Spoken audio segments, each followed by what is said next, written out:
അപ്പോൾ ഇതുപോലെ നല്ല ഒരു സിമ്പിൾ അതേപോലെ തന്നെ ടേസ്റ്റിയുമായ നല്ലൊരു മീൻകറിയാണ് നിങ്ങളുടെ മുന്നിൽ കൊണ്ടുവന്നിരിക്കുന്നത്.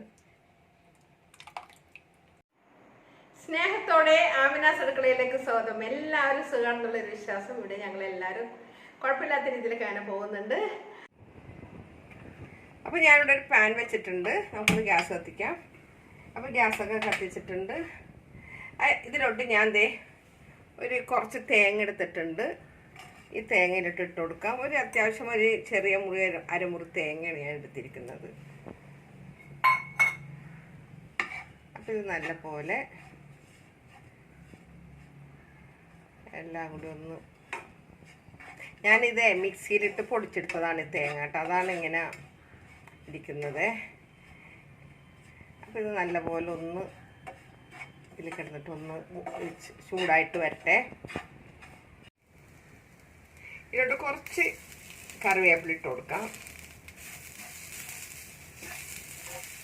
എല്ലാം കൂടെ മിക്സ് ചെയ്തതിന് ശേഷം ഇതിലോട്ട് ഞാൻ ഒരു കഷ്ണം ഇഞ്ചി ഇട്ട് കൊടുക്കുന്നുണ്ട്.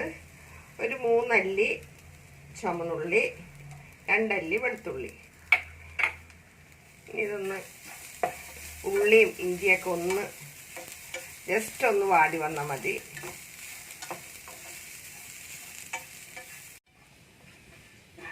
അപ്പോൾ തേങ്ങയുടെ വെള്ളമൊക്കെ നല്ലപോലെ വലിഞ്ഞ് അതേപോലെ ചുമന്നുള്ളിയും ഇഞ്ചിയൊക്കെ അത്യാവശ്യം ഒന്ന് വാടിയിട്ടുണ്ട്. കറിവേപ്പിലൊക്കെ ഒന്ന് വലിഞ്ഞിട്ടുണ്ട്. ഇതിലോട്ട് ഞാനൊരു 1/2 ടീസ്പൂണോളം മഞ്ഞൾപ്പൊടി ഇട്ട് കൊടുക്കുന്നുണ്ട്.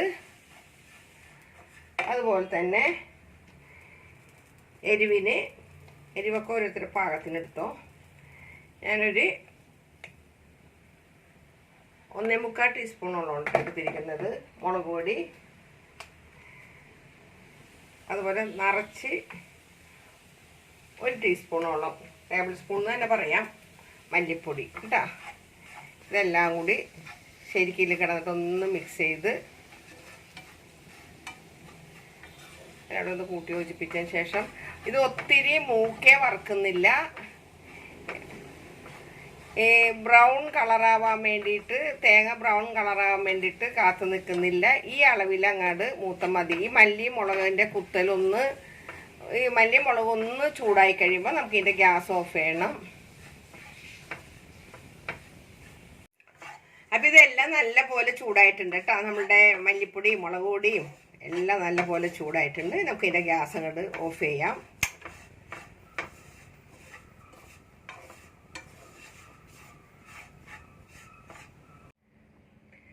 അപ്പോൾ ഞാൻ മിക്സിയുടെ ജാറിലോട്ട് വറുത്ത തേങ്ങ ഇട്ട് കൊടുക്കണേ.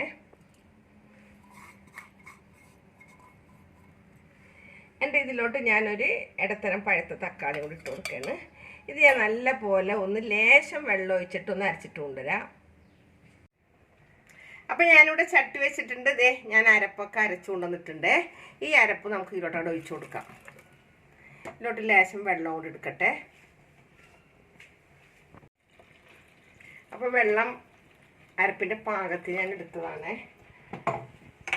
ഇതെല്ലാം കൂടെ ഒന്ന് മിക്സ് ചെയ്തതിന് ശേഷം ഇനി ഇതിലോട്ട് ഞാനിത് പാകത്തിനുള്ള ഉപ്പുപൊടി ഇട്ട് കൊടുക്കുന്നുണ്ട്. അതുപോലെ തന്നെ ഒരു തണ്ട് കറിവേപ്പില, പിന്നെ ഇടത്തരം 3 പച്ചമുളക്, അതുപോലെ കുടപ്പുളി ഞാൻ കഴുകി വെള്ളത്തിലിട്ട് വെച്ചിരുന്നതാണ്. ഇതും കൂടി നമുക്ക് ഇതിലോട്ട് ഇട്ട് കൊടുക്കാം. ഒന്ന് ഇതേ അളവിൽ കേട്ടോ. എന്നിട്ട് നമുക്കൊന്ന് ഗ്യാസ് ഒന്ന് കത്തിക്കാം. ഞാൻ ഗ്യാസ് കത്തിച്ചിട്ടുണ്ടായിരുന്നില്ല. അപ്പം ഇനിയിപ്പോൾ ഇതിൻ്റെ അരപ്പൊന്ന് നല്ലപോലെ തിളച്ച് വരണം. ഒന്ന് തിളച്ച് വരട്ടെ കേട്ടോ. അപ്പം ഇതൊന്ന് മൂടി വെച്ചിട്ട് നല്ലപോലെ തിള വരട്ടെ. അപ്പോൾ ഇത് നമ്മളുടെ അരപ്പൂടെ നല്ല പോലെ തിളക്കുന്നുണ്ട്. ഇതിലോട്ട് ഞാനൊരു പിഞ്ച് ഉലുവ ഇട്ട് കൊടുക്കുന്നുണ്ട്. ഇത് വീണ്ടും ഒന്ന് ഇളക്കിയതിന് ശേഷം നമുക്ക് ഇതിലോട്ട് ഞാൻ എടുത്ത് വെച്ചിരിക്കുന്ന മീൻ എന്ന് വെച്ചിട്ടുണ്ടെങ്കിൽ കേരയാണേ. കേരയുടെ പീസാണ്. ഈ കേരയുടെ പീസ് നമുക്ക് ഓരോന്നായിട്ട് അങ്ങോട്ട് ഇട്ട് കൊടുക്കാം. അപ്പോൾ ഇതൊരു 300 ഗ്രാം ഉണ്ട്. നമ്മളുടെ കഴുകി വൃത്തിയാക്കിക്കൊണ്ട് ഇതെല്ലാം കൂടെ ഒന്ന് വീണ്ടും ഒന്ന് ഇളക്കി ഇനി ഇതിൽ കിടന്നിട്ട് നല്ല പോലെ ഒരു 5-6 മിനിറ്റ്, ഏകദേശം ഒരു 6-7 മിനിറ്റ് തന്നെ ഈ അരപ്പിൽ കിടന്ന് നല്ല പോലെ വരട്ടെ. നമുക്ക് വീണ്ടും ഒന്ന് അടച്ചു വെക്കാം. അപ്പോൾ ഇവിടെ മീനൊക്കെ ഇട്ടിട്ട് നല്ല അസലായിട്ട് തിളക്കുന്നുണ്ട് കേട്ടോ. നല്ല അസലായിട്ട് കഷ്ണത്തിലൊക്കെ നല്ല പോലെ പുളി പിടിക്കുന്നുണ്ട്. അപ്പോൾ ഇനിയിപ്പോൾ നമുക്കൊന്ന് സിമ്മിലിട്ടിട്ട് ഒരു 5 മിനിറ്റ് കൂടി ഒന്ന്, കാരണം കഷ്ണമീനാകുമ്പോൾ നമ്മൾ വിചാരിക്കുന്ന രീതിയിൽ പെട്ടെന്ന് അതിൻ്റെ ഉള്ളിലോട്ട് പുളി പിടിക്കാൻ ഇത്തിരി താമസം പിടിക്കും. അപ്പോൾ നമുക്കൊന്ന് സിമ്മിലിട്ടിട്ട് ഒന്ന് 5 മിനിറ്റ് ഇങ്ങനെ തുറന്നിരുന്നിട്ടൊന്ന് ആയിക്കോട്ടെ. അപ്പോൾ ഈ കറി ഇവിടെ ആകുന്ന സമയം കൊണ്ട് നമുക്കിവിടെ വേറൊരു ചട്ടി വെച്ചിട്ടുണ്ട്. അപ്പോൾ അതേ ചട്ടിയിൽ ലേശം എണ്ണ ഒഴിച്ചു കൊടുത്തിട്ടുണ്ട് കേട്ടോ. വെളിച്ചെണ്ണയാണ് ഒഴിച്ചു കൊടുത്തിരിക്കുന്നത്. ഇതിലോട്ട് ഞാൻ കുറച്ച് ചുമന്നുള്ളി കനം കുറഞ്ഞ അരിഞ്ഞതാണ് ഇതിലോട്ട് ഇട്ട് കൊടുക്കാം.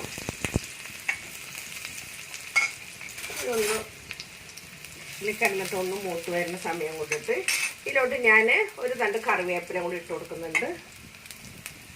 പിന്നെ ഇപ്പം നിങ്ങൾക്ക് താല്പര്യം ഉണ്ടെങ്കിൽ ഒരു ഇത്തിരിയും കൂടി ഉലുവ പൊടിച്ചത് ഇട്ട് കൊടുക്കാം. ഞാനത് ഇടുന്നില്ല, എനിക്ക് ഒത്തിരി ഉലുവയുടെ മണം ഇഷ്ടമല്ല. അതുകൊണ്ടിട്ടാണ് ഞാൻ ആദ്യം തന്നെ ഉലുവ ഇട്ട് കൊടുത്തത്.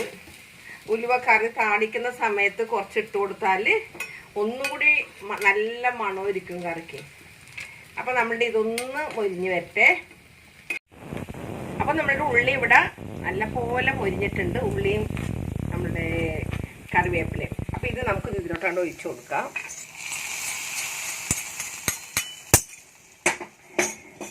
അപ്പോൾ നമ്മുടെ മീൻകറിയൊക്കെ ഓഫ് ചെയ്തിട്ടുണ്ട്. നമുക്കിതൊന്ന് അടച്ചിട്ട് ഇനി ഇതിൽ നിന്ന് ഞാൻ വേറൊരു അടുപ്പിലോട്ട് മാറ്റട്ടെ.